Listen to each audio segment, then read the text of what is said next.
Hi అండి అందరికీ welcome to my channel. కాకరకాయ కర్రీని ఎప్పుడు ఒకేలా కాకుండా కొంచెం డిఫరెంట్గా చేయండి. ఇంట్లో అందరూ తింటారు.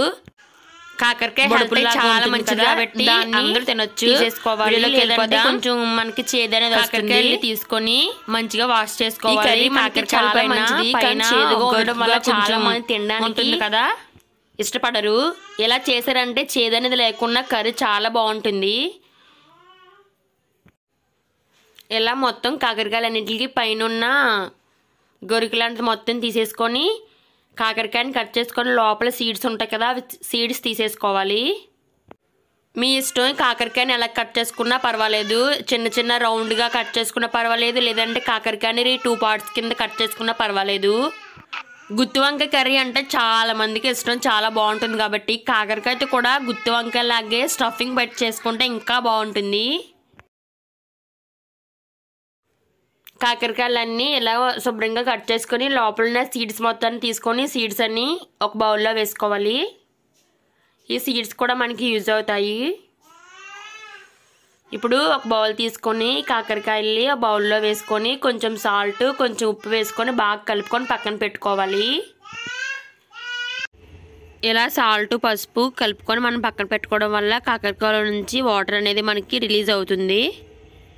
మీడియం సైజులో ఉండే 3 ఉల్లిపాయలని ఇలా చిన్న చిన్న ముక్కల కింద కట్ చేసి పెట్టుకోవాలి. కాకరకాయలో నుంచి వాటర్ చూసారా ఎలా వస్తుందో, ఇలా వాటర్ అంతా తీసేసుకొని ఒక ప్లేట్లో పెట్టుకోవాలి. లేదు మాకు చేదైనా పర్వాలేదు అనుకుంటే అలానే డైరెక్ట్గా ఫ్రై చేసేసుకున్నా పర్వాలేదు. స్టవ్ ఆన్ చేసుకొని ప్యాన్ పెట్టుకొని 2 టేబుల్ స్పూన్లు ఆయిల్ వేసుకొని మనం ముందుగా కట్ చేసి పెట్టుకున్న కాకరకాయలు వేసుకొని బాగా ఫ్రై చేసుకోవాలి. కాకరకాయలో ఉన్న సీడ్స్ తీసేసాం కదా, ఆ సీడ్స్ని కూడా వేసుకొని బాగా ఫ్రై చేయాలి దోరగా వచ్చే వరకు. కాకరకాయలు ఉన్న సీడ్స్ వేయడం వల్ల చేదుగా ఉంటుందేమో అనుకుంటున్నారేమో, అస్సలు చేదుగా ఉండదు, చాలా బాగుంటాయి.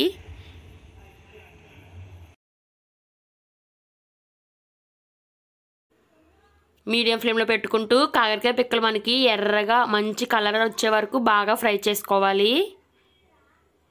చూడండి మనకి ఎంత బాగా వేగాయో. ఈ విధంగా వేగిన తర్వాత మనం వీటిని తీసుకొని ఒక ప్లేట్లో వేసేసుకుందాం.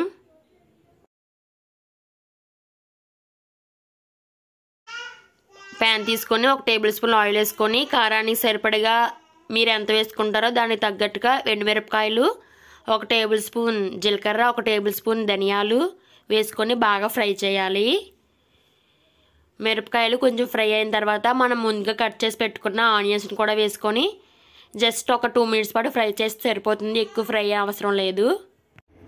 ఈ విధంగా ఫ్రై అయిన తర్వాత మనం ముందుగా వేయించి పెట్టుకున్న కాకరకాయ సీడ్స్, కొంచెం సాల్ట్, కొంచెం చింతపండు, వెల్లుల్లి వేసుకొని మెత్తని పేస్ట్ చేసుకోవాలి.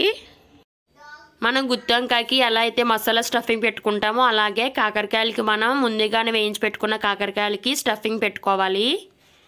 ఈ విధంగా స్టఫింగ్ అన్నీ పెట్టేసుకున్న తర్వాత 2 టేబుల్ స్పూన్లు ఆయిల్ వేసుకొని కాకరకాయలు వేసుకోవాలి. మనకి పేస్ట్ మిగిలితే పేస్ట్ కూడా అదే మిక్సీ పట్టుకున్న పేస్ట్ కూడా వేసుకొని కొంచెం కరివేపాకు, కొంచెం శనగపప్పు వేసుకొని బాగా ఫ్రై చేయాలి. మీడియం ఫ్లేమ్లో పెట్టుకొని బాగా ఫ్రై చేయాలి. లో ఫ్లేమ్లో పెట్టుకొని ఫ్రై చేస్తే చాలా బాగా కుక్ అవుతుంది. మనకి మసాలా అనేది బాగా కాకరకాయలు పట్టేలాగా లో ఫ్లేమ్లో 5 మినిట్స్కి ఒకసారి కలుపుకుంటూ మూత పెట్టుకుంటూ ఒక 10 మినిట్స్ పాటు లో ఫ్లేమ్లో వేయించాలి. మధ్య మధ్య కలుపుకుంటూ ఒక 10 మినిట్స్ పాటు సిమ్లో పెట్టుకొని వేయిస్తే మసాలా అనేది బాగా వేగుతుంది, ఉల్లికారం అనేది బాగా వేగుతుంది. చూడండి ఈ విధంగా బాగా చూడండి కలర్ ఎలా అయిందో. ఈ విధంగా బాగా దగ్గరికి అయిపోయిన తర్వాత స్టవ్ ఆఫ్ చేసేసుకోవడమే. చాలా బాగుంటుందండి. కాకరకాయని ఎప్పుడు కర్రీయే కాకుండా కొంచెం డిఫరెంట్గా చేస్తే తినడానికి కూడా ఇష్టపడతారు. ఎప్పుడు ఒకేలా తిని బోర్ కొడుతుంది కదా, కొంచెం డిఫరెంట్గా తయారు చేయండి, ఇష్టంగా తింటారు. రైస్లో కలుపుకొని తినండి, సూపర్గా ఉంటుంది. అసలు ఇది కాకరకాయనా అని అవాక్ అవుతారు, అంత బాగుంటుంది. వీడియో నచ్చితే లైక్ చేయండి. ఛానల్ని ఫస్ట్ టైం చూసిన వాళ్ళు ప్లీజ్ సబ్స్క్రైబ్ చేసుకోండి, లైక్ చేయండి. Thank you for watching. Bye bye.